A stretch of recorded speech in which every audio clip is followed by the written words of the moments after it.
Oke, bismillahirrahmanirrahim. Assalamualaikum warahmatullahi wabarakatuh. Perkenalkan, nama saya Ali Zainul Abidin. Di sini saya akan mengajarkan materi mengenai ketentuan zakat.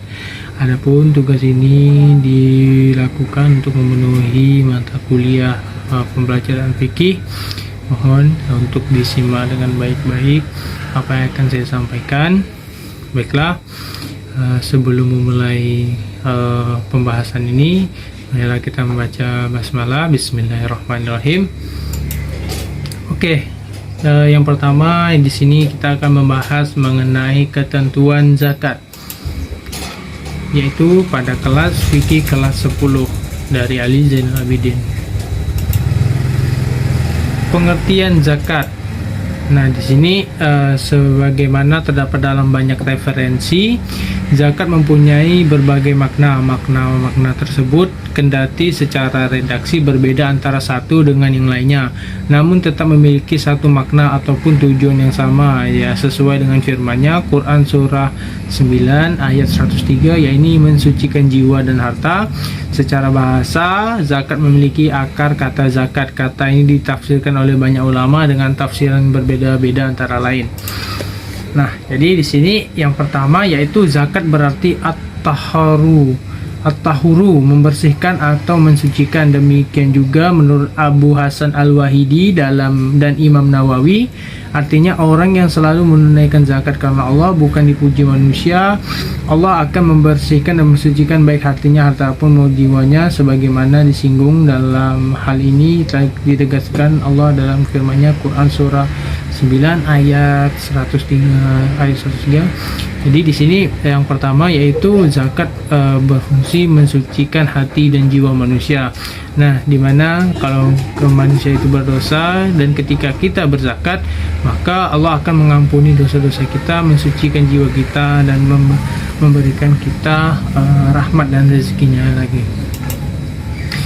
Oke, masuk ke pembahasan yang nomor 2, yaitu zakat bermakna al-barakatuh, itu berkah. Artinya orang yang selalu membayar zakat, hartanya akan selalu dilimpahkan keberkahan oleh Allah Subhanahu wa taala.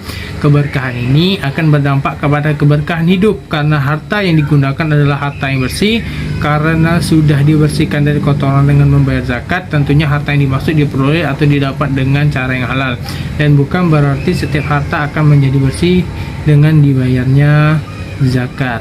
Nah, di sini yang kedua yaitu zakat itu bermakna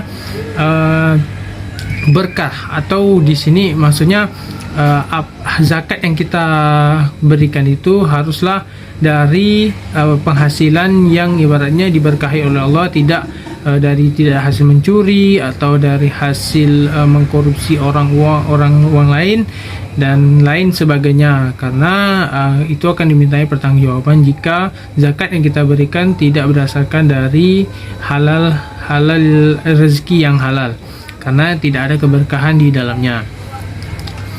Oke, selanjutnya yaitu zakat bermakna al-nuwu, yang artinya tumbuh dan berkembang. Makna ini menegaskan bahwa yang selalu menaikkan zakat, harta akan selalu terus tumbuh dan berkembang. Hal ini disebabkan oleh kesucian dan keberkahan harta yang telah ditunaikan kewajiban zakatnya. Dengan pengertian lain, sesungguhnya harta yang dikeluarkan zakatnya pada prinsipnya bukan berkurang, melainkan bertambah. Sebagaimana sabda Nabi Muhammad SAW, sesungguhnya harta yang dikeluarkan zakatnya tidaklah berkurang, melainkan bertambah dan bertambah.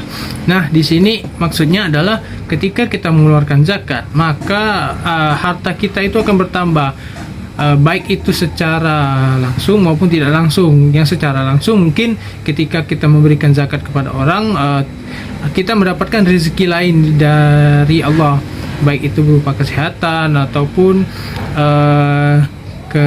maupun rezeki lain, seperti kita mendapatkan promosi dari tempat kerja kita, atau kita menemukan uang yang ibaratnya, atau diberikan uang oleh orang yang ibaratnya baik dengan atau halal yang diberikannya. Nah, di sini jadi ketika kita berzakat itu tidak akan mengurangi harta kita, tapi malah akan menambah harta kita. Yang selanjutnya, keempat, zakat Zakat bermakna as-sahaluhu, beres atau bagus. Artinya orang yang selalu menunaikan zakat hartanya akan selalu bagus. Artinya tidak bermasalah dan terhindar dari masalah. Tentunya orang yang terbiasa menunaikan kewajiban zakatnya akan merasakan kepuasan qanaah terhadap harta miliknya tanpa ada rasa mengeluh dan kekurangan yang ada. Nah, orang yang yang keempat ini, orang yang menunaikan zakat hartanya akan selalu bagus. Artinya hartanya itu diberkahi. Jadi ada ketenangan dalam hidupnya, dalam menikmati hartanya itu. Tidak kalau hartanya tidak berkah, maka tidak ada ketenangan bagi dirinya. Seperti contoh, kita mencuri harta itu kan hartanya tidak ibaratnya tidak berkah. Jadi kita menimbulkan rasa cemas yang begitu dalam. Kalau kita mendapatkan harta secara berkah, maka ada ketenangan di dalamnya. Oke, yang terakhir itu menurut istilah zakat bermakna mengeluarkan sebagian harta tertentu yang telah diwajibkan Allah Subhanahu wa taala untuk diberikan kepada orang-orang yang berhak menerimanya dengan kadar haul tertentu dan memenuhi syarat dan rukunnya. Zakat merupakan ibadah yang memiliki nilai ganda, hablum minallah vertikal, hablum minannas horizontal, dimensi ritual dan sosial. Artinya orang yang melalui menunaikan zakat akan meningkatkan keimanan dan ketakwaan kepada Allah Subhanahu wa taala dan menumbuhkan rasa kepedulian sosial dan membangun hubungan sosial ke masyarakat. Nah, maksud di sini yaitu kita dalam berkehidupan dalam dunia ini kita harus berdasarkan dengan hablum minallah, yaitu kita harus bertakwa kepada Allah Subhanahu wa taala, tapi tidak lupa pula kita menjalin yang namanya hablum minannas, menjalin sesama makhluk hidup. Nah, di sini zakat berfungsi untuk menjalin tali silaturahmi kepada sesama manusia dan meningkatkan ketakwaan kita kepada Allah Subhanahu wa taala. Oke, masuk ke pembahasan selanjutnya, yaitu macam-macam zakat. Nah, zakat fitrah, zakat yang wajib dikeluarkan oleh setiap muslim setahun sekali berupa makanan pokok sesuai kadar yang telah ditentukan oleh syara untuk memberi makan kepada orang-orang miskin serta sebagai rasa syukur kepada Allah atas selesainya menunaikan kewajiban puasa agar kebutuhan mereka tercukupi pada hari raya. Nah, zakat fitrah ini dikeluarkan pada hari raya, tepatnya sehari sebelum atau seminggu sebelum hari raya Idul Fitri selama bulan puasa itu. Nah, di sini tujuannya itu mencukupi kebutuhan saudara-saudara kita yang kurang mampu atau dalam lingkaran kemiskinan.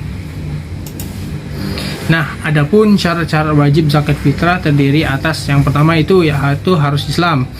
Itu yang wajib. Yang kedua, lahir sebelum terbenam matahari pada hari penghabisan bulan Ramadan.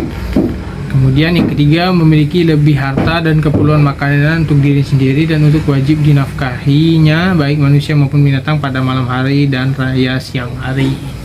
Oke, selanjutnya, hukum membayar zakat fitrah adalah wajib bagi setiap muslim yang memiliki sisa bahan makanan sebanyak 1 sah atau sekitar 2,5 kilo untuk dirinya dan keluarganya selama sehari semalam ketika hari raya. Nah, di sini adapun syarat-syaratnya telah diberitahukan bahwa yang pertama itu harus Islam, kemudian lahir sebelum terbenam matahari pada hari penghabisan Ramadan. Jadi tidak boleh kita memberikan zakat itu setelah matahari pada maghrib itu, besoknya 1 Syawal kita baru memberikan zakat, itu tidak boleh. Kemudian memiliki lebih hartanya, orang yang memberikan zakat ini tergolong orang yang memiliki lebih harta. Tapi kalau orang yang mampu dan memiliki kemampuan yang lebih, walaupun tidak dikatakan kaya, tapi masih bisa memberikan zakat fitrah. Oke, selanjutnya zakat mal ialah zakat segala sesuatu yang dimiliki, dikuasai dan dapat dipergunakan. Jadi zakat mal juga disebut zakat harta, yaitu kewajiban umat Islam yang memiliki harta benda tertentu diberikan kepada yang berhak sesuai dengan ketentuan nisab ukuran banyaknya dalam jangka waktu tertentu. Adapun tujuan daripada zakat mal adalah membersihkan dan mensucikan harta benda mereka dari hak-hak kaum miskin di antara umat Islam. Nah, jadi setiap muslim itu wajib menyisihkan hartanya untuk kaum-kaum yang fakir dan miskin Dan juga zakat mal ini harta yang kita keluarkan itu nominalnya tidak dibatasi mau berapa, seikhlasnya dan semampunya kita untuk mengeluarkan zakat mal ini. Nah, syarat harta yang wajib dikeluarkan zakatnya yaitu satu, harta tersebut harus didapat dengan cara yang baik dan halal. Nah, jadi yang seperti yang dijelaskan tadi, harta yang mau dizakatkan ini haruslah halal dan berkah. Jadi kalau harta yang dari hasil keburukan seperti mencuri, korupsi dan sebagainya, itu tidak akan diterima oleh Allah Subhanahu wa taala. Kemudian yang kedua, harta tersebut berkembang dan berpotensi untuk dikembangkan, misalnya melalui kegiatan usaha, perdagangan dan lain-lain. Nah, harta tersebut bisa didapatkan melalui kita bekerja, baik itu berdagang atau bekerja di kantor-kantor atau dan lain sebagainya. Yang penting harta itu halal dan berkah dan bukan hasil dari mencuri. Kemudian milik penuh harta tersebut di bawah kontrol kekuasaan pemiliknya dan tidak tersangkut dengan hak orang lain. Nah, di sini maksudnya hartanya itu tidak bersifat hutang atau duit orang kita zakatkan. Nah, itu lain lagi ceritanya.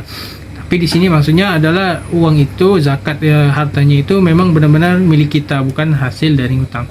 Kemudian mencapai nisab, mencapai jumlah minimal yang menyebabkan harta terkena kewajiban zakat. Nah, jumlah minimal yang penyebabkan harta kenakan jumlah mencapai minimal yang menyebabkan harta terkena kewajiban zakat.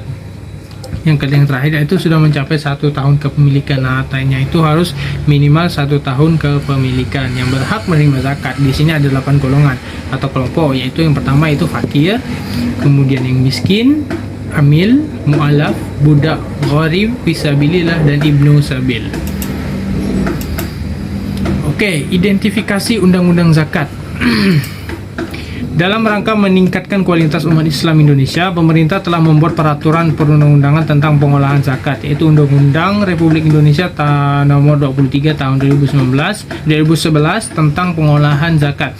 Undang-undang ini merupakan pengganti Undang-Undang Nomor 38 Tahun 1999. Nah, di sini zakat ini sudah termaktub atau sudah terdapat di dalam undang-undang di Indonesia, yaitu Undang-Undang Republik Indonesia. Nah, jadi untuk Indonesia sendiri sudah bisa dikatakan memiliki landasan hukumnya di Indonesia. Mungkin hanya itu saja yang dapat saya sampaikan. Kurang lebihnya mohon dimaafkan. Saya akhiri. Assalamualaikum warahmatullahi wabarakatuh.